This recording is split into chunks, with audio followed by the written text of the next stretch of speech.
Good morning दोस्तों, मैं आपका दोस्त अमित तोमर लेके हाजिर हूँ सुबह के सवाल जो बने हैं कल रात तक की सुर्खियों से। आज तारीख है 28 अगस्त 2020।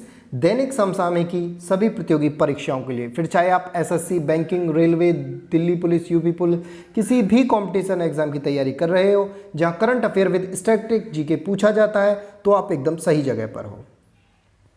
आज का सेशन स्टार्ट करने से पहले देखते हैं पिछले सेशन का जो हमने अभ्यास प्रश्न दिया था उसका आंसर क्या है। तो पहले अभ्यास प्रश्न देखते हैं क्या था। पिछले सेशन का अभ्यास प्रश्न था, भारत के किस राज्य में दुनिया की पहली उड़ने वाली कार बनाई जाएगी। तो दोस्तों इसका जो राइट आंसर था वो था हमारा गुजरात राज्य में। गुजरात राज्य में बनाई जाएगी दुनिया की सबसे पहली उड़ने वाली कार। ठीक है, चलिए बढ़ते हैं आज के सेशन की तरफ और लेते हैं आज का पहला सवाल। आज के सेशन का पहला सवाल है, डीआरडीओ प्रमुख जी सतीश रेड्डी का कार्यकाल कितने सालों के लिए बढ़ाया गया है। तो दोस्तों डीआरडी जो प्रमुख है जी सतीश रेड्डी, उनका कार्यकाल बढ़ाया है 2 साल के लिए। क्या है ये पूरा मामला, आइए जानते हैं। दोस्तों रक्षा अनुसंधान एवं विकास संगठन डीआरडीओ के वर्तमान प्रमुख जी सतीश रेड्डी का कार्यकाल अगले 2 वर्षों के लिए बढ़ाया गया है। ठीक है, अगस्त 2018 में जी सतीश रेड्डी को इस पद पर नियुक्त किया गया था। इसी के साथ वह अगले 2 वर्षों के लिए रक्षा अनुसंधान एवं विकास विभाग के सचिव भी होंगे। डीआरडीओ का मुख्यालय कहाँ है, नई दिल्ली में है। स्थापना कब हुई, 1958 में। ठीक है दोस्तों, चलिए बढ़ते हैं अगले प्रश्न की तरफ। दोस्तों अगला प्रश्न है, किसने यूईएफए चैंपियंस लीग 2019-20 का खिताब जीता है। तो दोस्तों राइट आंसर होगा बायर्न म्यूनिख, इन्होंने जीता है, बायर्न म्यूनिख ने जीता है यूईएएफ चैंपियंस लीग 2019-20 का खिताब। क्या है पूरा मामला, आइए जानते हैं। दोस्तों जर्मनी के प्रसिद्ध स्पोर्ट क्लब बायर्न म्यूनिख ने यूईएफए चैंपियनशिप लीग 2019-20 का खिताब जीता है। यूईएफए चैंपियन लीग 2019-20 का फाइनल पुर्तगाल के लिस्बन में खेला गया, जिसमें बायर्न म्यूनिख ने पेरिस सेंट जर्मन को 1-0 से हराया और यह खिताब अपने नाम कर लिया। बायर्न म्यूनिख का यह 6ठा यूरोपियन चैंपियंस लीग का खिताब है।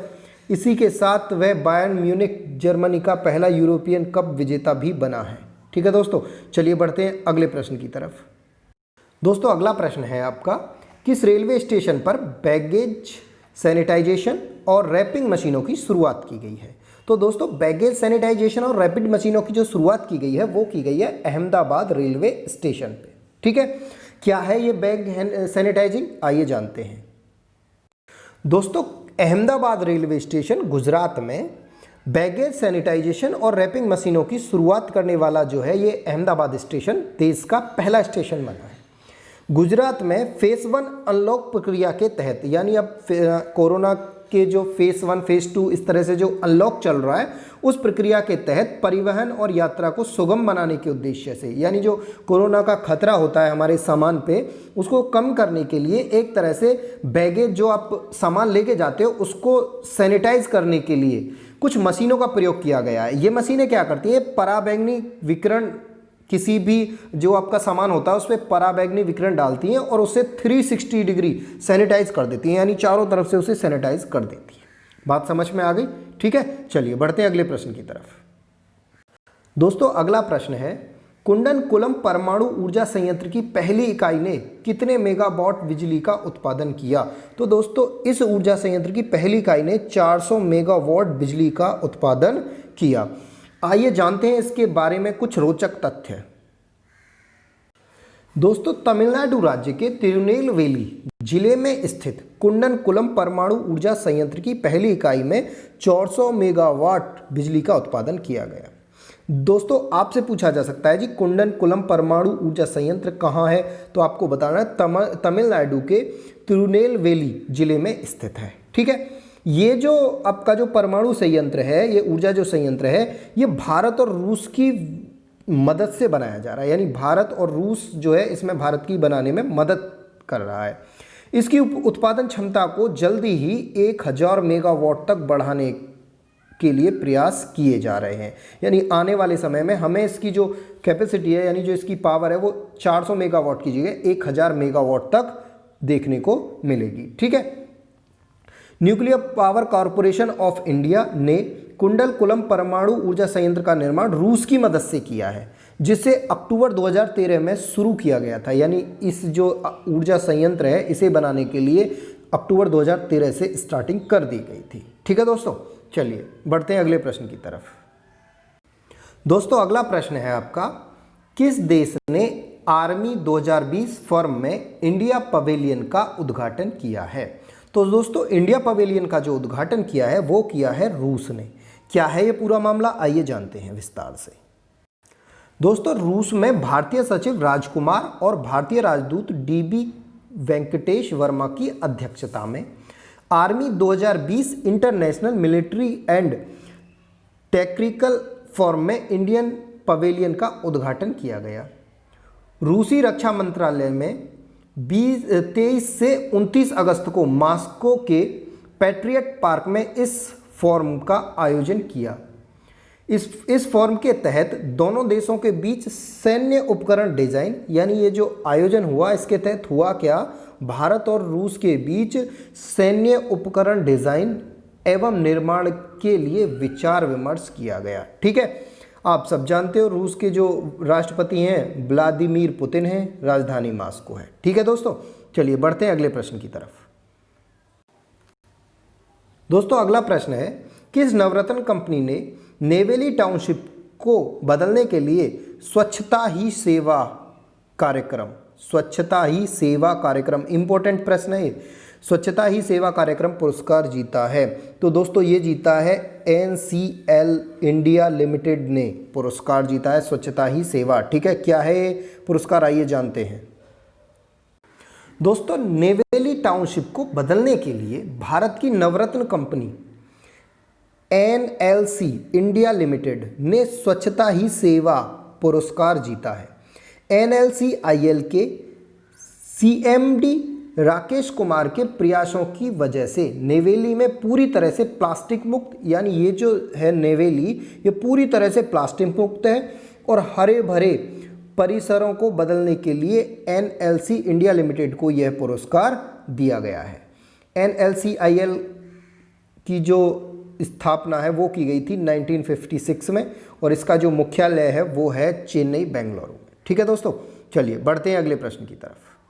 दोस्तों अगला प्रश्न बहुत ही महत्वपूर्ण प्रश्न है परीक्षा की दृष्टि से। प्रश्न है, किस राज्य में 108 नए संस्कृत मॉडल स्कूल खोलने की घोषणा की है? तो दोस्तों ये घोषणा की है हरियाणा राज्य में।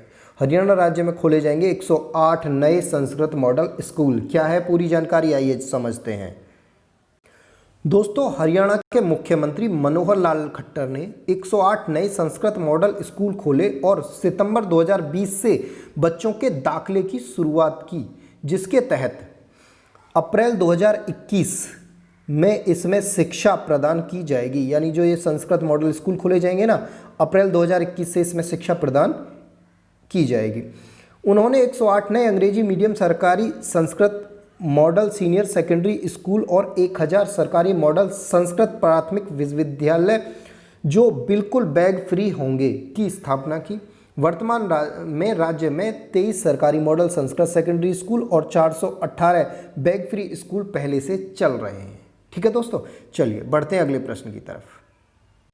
अगला प्रश्न है दोस्तों, दिल्ली अल्पसंख्यक आयोग के चेयरमैन पद पर किसे नियुक्त किया गया है? तो दोस्तों दिल्ली अल्पसंख्यक आयोग के जो चेयरमैन बने हैं वो बने हैं जाकिर खान। ठीक है दोस्तों, तो जाकिर खान बने हैं दिल्ली अल्पसंख्यक आयोग के चेयरमैन। चलिए बढ़ते हैं अगले प्रश्न की तरफ। दोस्तों अगला प्रश्न है आपका, भारतीय वायुसेना ने कैरियर संबंधित जानकारी प्रदान करने के लिए किस नाम से मोबाइल एप्लीकेशन लॉन्च किया है?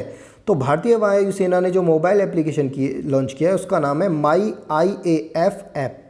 ये लॉन्च किया है भारतीय वायुसेना ने। क्या है ये पूरी जानकारी, आइए समझते हैं।